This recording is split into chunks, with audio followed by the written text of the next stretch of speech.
Good evening. We're trying to get some more people to start watching, and I will start talking.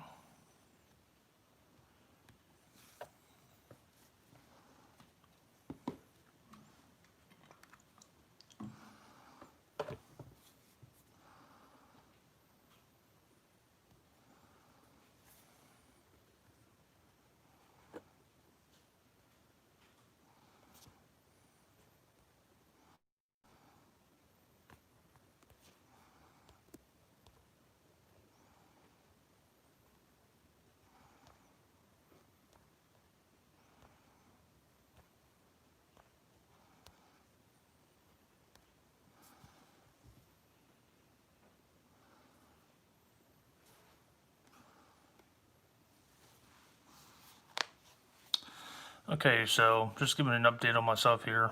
I'm out of the hospital. I was released on Tuesday afternoon, late afternoon.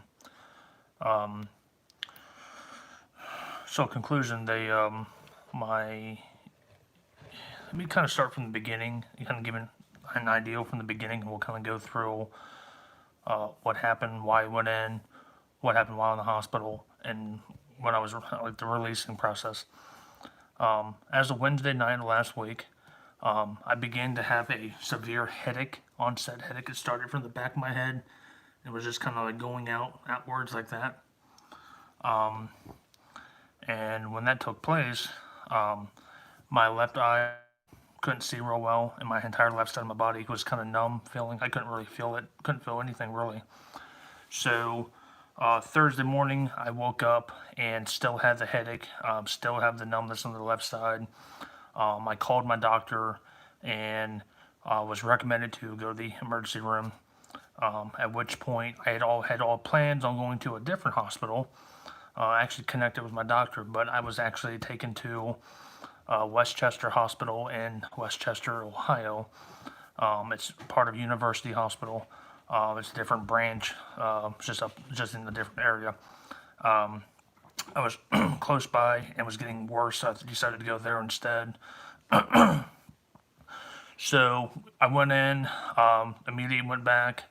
I started to receive some blood tests just to check the blood. I deal with blood clots already. One's in my leg. I take medication for that as of right now, and before the headache I had. So they were checking to see what was going on. It took about an hour or two. I had received a CT scan with contrast, and that's where they put you in a CAT scan, and they hook and put you through your IV. They inject this dye into you, and it can help determine what's going on. Helps the doctors determine what's going on. They did one of the brain, and the one of the brain indicated I had severe blockage in the like the back of the brain, like the left side back of the brain had severe blockage in a blood clot. At which point I was admitted into the intensive care unit, as known as the ICU, and placed under or listed under critical condition because it was pretty severe. So that was on Thursday night, going into Friday now. That's Thursday night, pretty late when I was admitted. So Friday, I had started to talk to a neurologist. They came in, talked to me. They started me on a medication called heparin. Heparin is a blood thinner they give at the hospital. It's through an IV drip. I was on that for actually until like a day before I was released.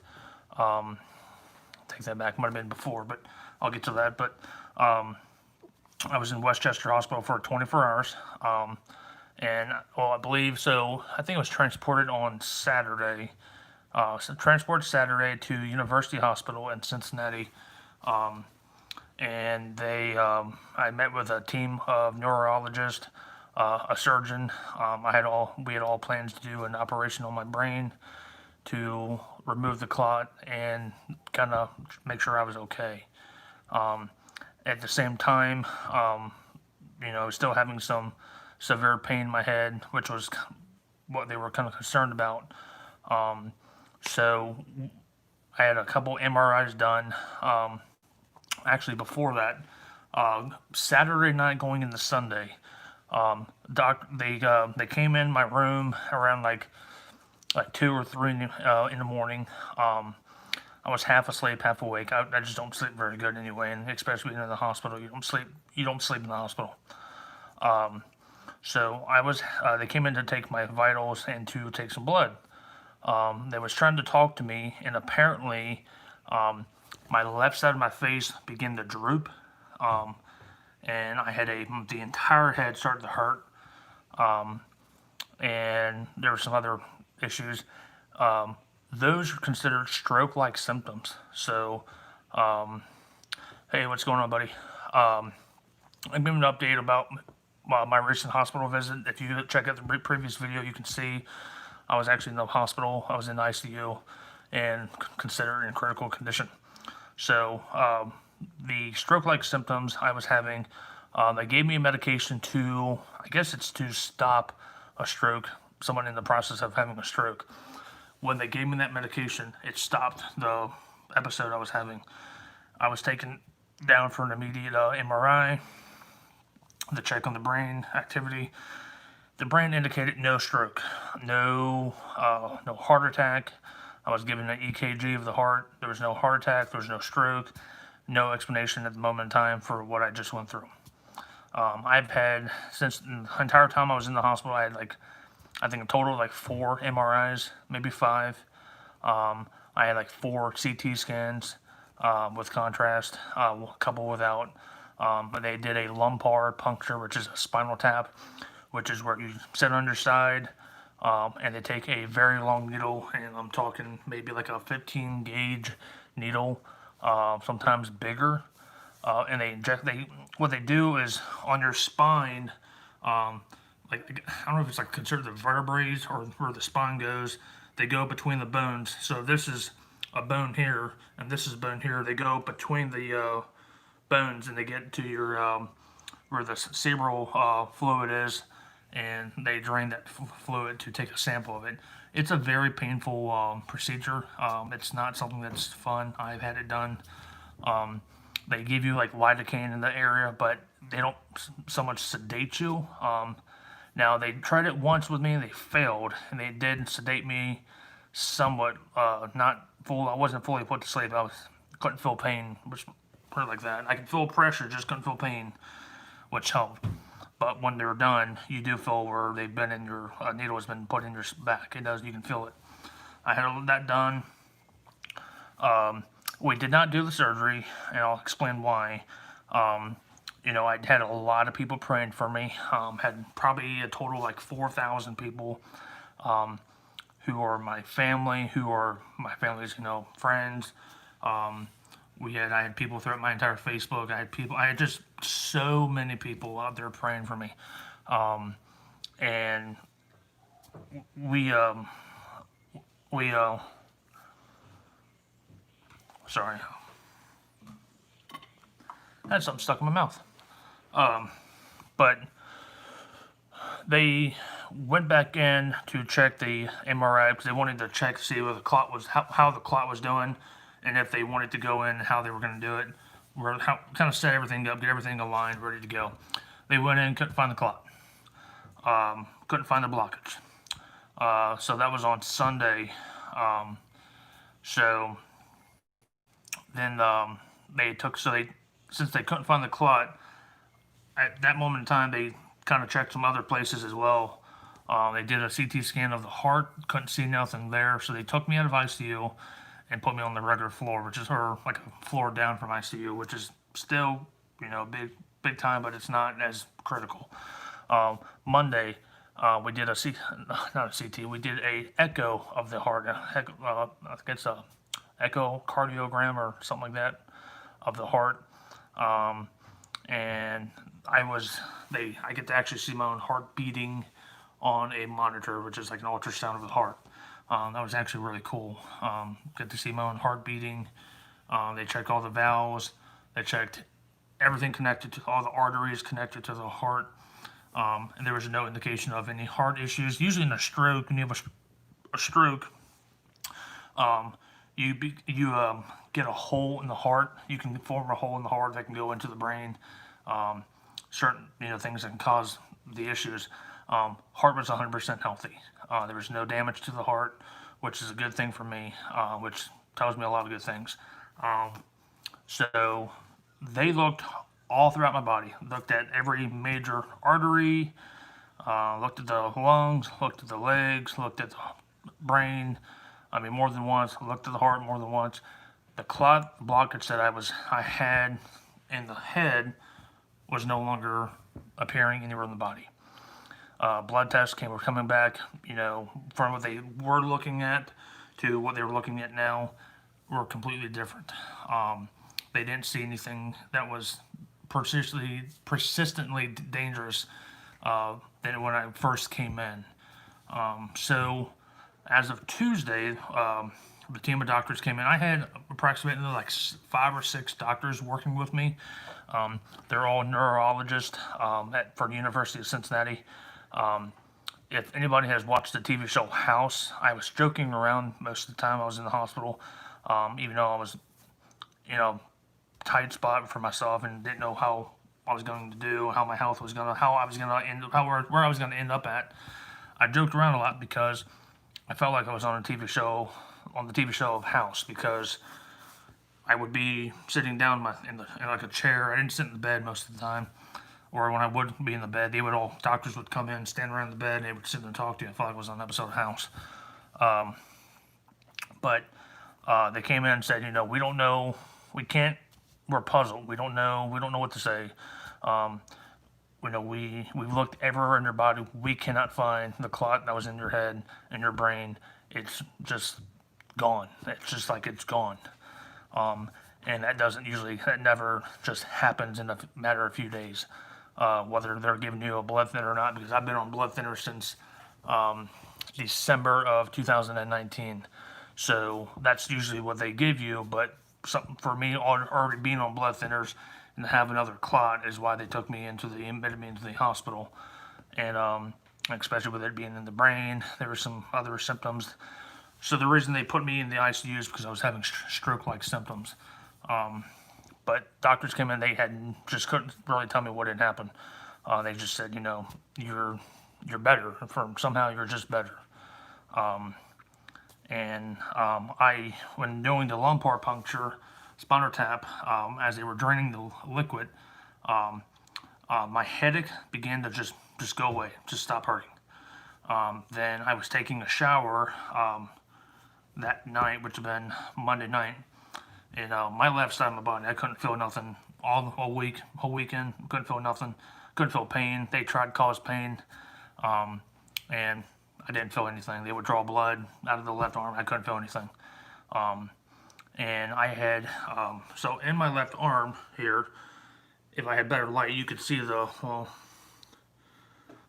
there's a little needle hole there, and there's one over here. I had 2 IVs in the entire time I was in the hospital. One was for the heparin, which is the blood thinner, and one was for so essentially when you're in the hospital, you're supposed to have 2 IVs in case something ever would happen to you. They have something to work with, so they're not trying to start one if, for instance, you code and they have to come in and try to revive you. They don't have to work and trying to get an IV put in you. You already have 2 of them in just for that safety reason.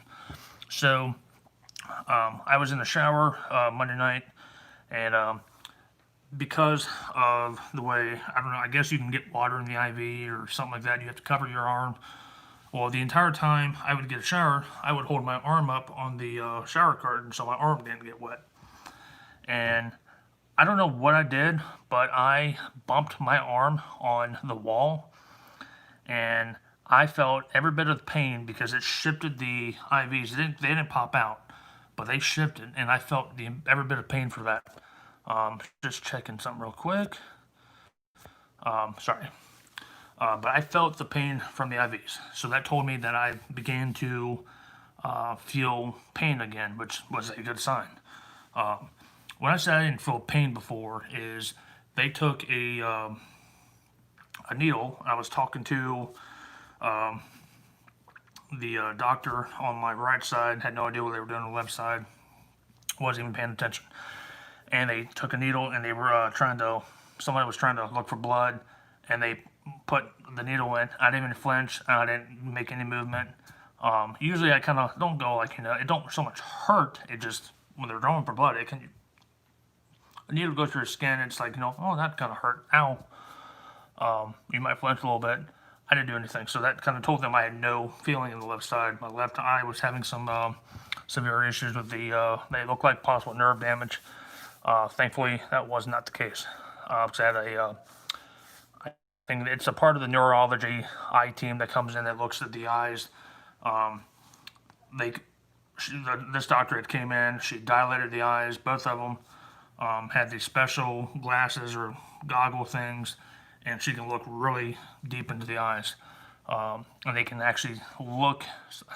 So personally, I'd like to know how they do it, but they can actually tell what's going on behind your eyes by looking in the front. That's what they actually look at. They look kind of like almost through your eyeball with some very clear, lenses and some very high tech tools that you can use. So when I started to feel the pain in my arm, which from the IVs, great indication. Meaning I went from having a headache to not having a headache to not feeling anything on the left side to feeling something on the left side. I regained all my senses back. My eye could see better. I went to sleep Monday night. Didn't sleep the best. Sorry, people are sending me messages. I'm still reading them. But so I regained everything back, which is a blessing on my part.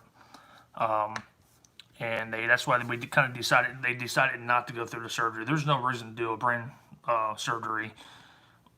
It's not so much, I think, called brain. It's not so much like a brain surgery. It's a cerebral angiogram. It's where they stick a catheter. It's either in your leg or it's in your arm. They do sedate you for this because I guess it does cause pain. And they go all the way up into the brain and they inject a dye, and they can either pull the clot out or something like that and be done. Whatever. Something I really didn't want to have to go through. So I was released on Tuesday with a lot of restrictions. I'm not supposed to lift up a lot of weight. They're wanting to kind of strain on the brain right now, just for safekeeping for like a week or two. Then I cannot have. So something I did not know, I found this out a few days ago. Alcohol, like drinking alcohol, can actually increase the chances of blood clots in your body. And somebody like myself like to go out and have a drink every now and then. I'm not allowed to have any kind of alcohol for 6 months to a year. They want to check something, kind of follow up on something with that, just to see what it does. And which is fine, it sucks, but it's whatever. So that's one of the restrictions I've got. I can't work at all for a couple weeks, which is fine. I was out last night, and actually, time I got home last night, all I did was go out and take some videos of some trains, and time I got back, I felt really, really rough. Not just so much tired, I just felt really rough, as if I just ran like a 2-mile run, like a race or something, but I didn't. So besides that, I'm doing really good for myself. We went from me being in such a bad shape to where I am now. If I look at, this past weekend, I didn't think I was going to live this past weekend. I didn't think I'd be here today. It has really taught me a lot. I got a lot closer with some friends and some family. When you're in that kind of predicament and you're left with there's a possibility you might not make it through something. It's rough. It is hard. So that's where I was at. Didn't know I'd be here still. I'm very grateful to be here still. There's still a lot of stuff I'd like to be able to do. I actually had a couple people come visit me in the hospital. A friend of mine who's a retired law enforcement officer, and a friend of mine who is a police officer, actually, police chief to be exact. I just don't have any pictures with him. He didn't want to have any pictures. He's not a picture person at all. But very cool to have somebody like that come down and see me. Actually, they called me and checked on me, and then the next day, before I knew it, he was walking to my door in my hospital room. I was only allowed to have one visitor per day, and that visitor could go outside and come back in, but could not leave the grounds, then come back. They were not allowed to do that. That's all because of the COVID-19 coronavirus. So that kind of stunk. But overall, I'm doing good. 100 times better than where I was at a few days ago. The reason I made the video a few days ago is because I didn't know if there was going to be long-term effects or long-term restrictions on anything that would prevent me from being able to, hey, you're fine, buddy. I can, what I miss? I've just talked about, what I've been, kind of what happened with me, real quick. There's a lot of touch base on, and you'll have to watch the video once I upload it. Kind of talked about from the beginning why I went into the hospital, because I was in the hospital. Yeah, thanks. Thanks for tuning in, by the way. Not too, I've got says I've got 2 people watching. I don't know if it won't tell me exactly who, but it don't matter. So thanks for tuning in. But kind of carry through where I was at. So the reason I made the video the other day was because I didn't know where I would be at today. Didn't know if I would be able to be making videos anytime soon. Didn't know if I would be able to go out and do what I was doing before. If I would be able to, be mobile the way I used to be. So, I wanted to take precaution in that, and in case something did horribly go wrong, something did horribly happen to me, at least my YouTube, got people that follow me are not left wondering what happened. They kind of had an ideal, sorry to get the hiccups. So that's what I wanted to have. I had spoke to, there's a friend of mine who, at some point I'll be bringing on and kind of talking to, and showing do another live stream at some point. Don't know when. It could be 6 months from now. It could be a year from now. I don't know. If anything were to happen to me, he will take over the YouTube channel, just to kind of. My videos are fun. I don't do it. I don't get paid from YouTube or nothing at the moment in time, so I don't receive any money from you guys. You guys are not paying for my YouTube channel. I don't monetize my videos.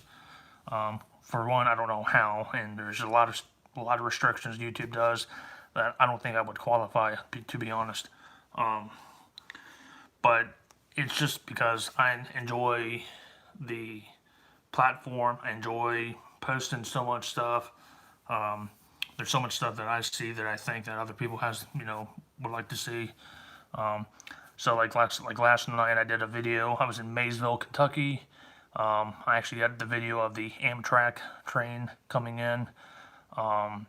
Then we went down to Oakley, Ohio, which is down by Norwood. And I did video with the Indiana and Ohio Railway. Love going down there. Love seeing you guys work. I'll be down there soon to go during the day. The plan is to go during the day and be there from approximately from 2 or 3 in the afternoon until maybe 1 or 2 at night, and just do do a lot of different kind of videos of them switching, their daily operations, follow them from the Norwood location to Oakley, the Cincinnati, and possibly the Washington Courthouse. There's a lot of different areas I want to cover for the Indiana Ohio Railway, so stuff like that I'll be doing soon. I will be doing more fire and police related stuff soon. I'm still waiting to, with COVID-19, the way COVID-19 hit, It put a hold on a lot of things that I cannot do. A lot of the fire departments I've called, and they're not, a lot of them are just not allowing anybody to come in to the station, whether they even pulling the trucks out, getting pictures. Still, some of them are kind of saying no on that. We went to one, I went to one a couple months ago, Central Joint Fire District in Claremont County, Ohio.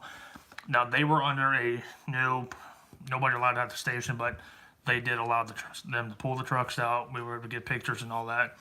If you would like to see pictures of fire and police only, I run a Facebook group called Fire and Police Vehicles Photography through Facebook. I would try to upload a link to this video after it gets uploaded. So you guys can follow that. You'll see me, all the stuff that me and somebody else used to do. That person's no longer part of the page, which reasons cannot talk about.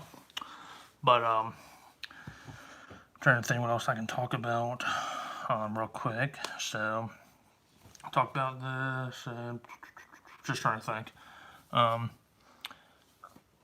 So there is some new things I'm trying to do. I am trying to take a trip, and let me check the time real quick. So I'm actually in the process of, I've booked the trip for January to visit, booked it, I should say, already got it all laid out, to go back to Detroit. I love being in Detroit, but I only got to see the fire, not the fire, but the police department up there. Actually if you guys have paid attention to my videos, we did a ride along with Detroit Police Department. I did videos of that and had it uploaded last year, back in, I think, October. Then New York City is kind of out of the question right now until this virus kind of goes down. I'm talking maybe next summer, and I'm thinking about going back up there. There's another place I wanted to go to. I was trying to think where it's at. Chicago's on the list. Going to visit Chicago firehouses and possibly seeing them film the TV show Chicago Fire. I think that would be kind of cool to do. So that's the most I can give right now. But my health is actually doing really good. So whoever is still watching, can you comment real quick just so I know who's watching? Just, I don't care what you say hey or something like that, just so it shows me.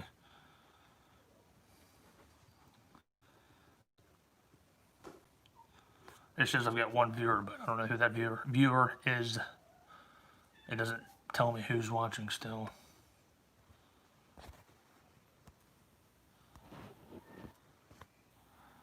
Man, maybe, let's see.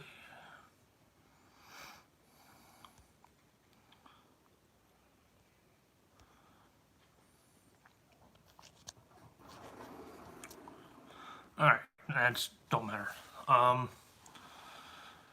So that is it for me. I'm going to go ahead and end this video. Thank you for tuning in. Thank you for being a part of my YouTube channel. Thank you for everything you guys do. And it's just an honor to be here. Thank you for the prayers and support. Appreciate it. Much love. Thank you. And it's been it's an awesome thing to do. Like I said, it's an awesome thing I get to do each and every day. I love having my YouTube channel. I love for it to get bigger. So thank you, and we will see you soon. Stay tuned for some videos I may be uploading tonight. If not, they will be uploaded no later than Friday afternoon. Thank you.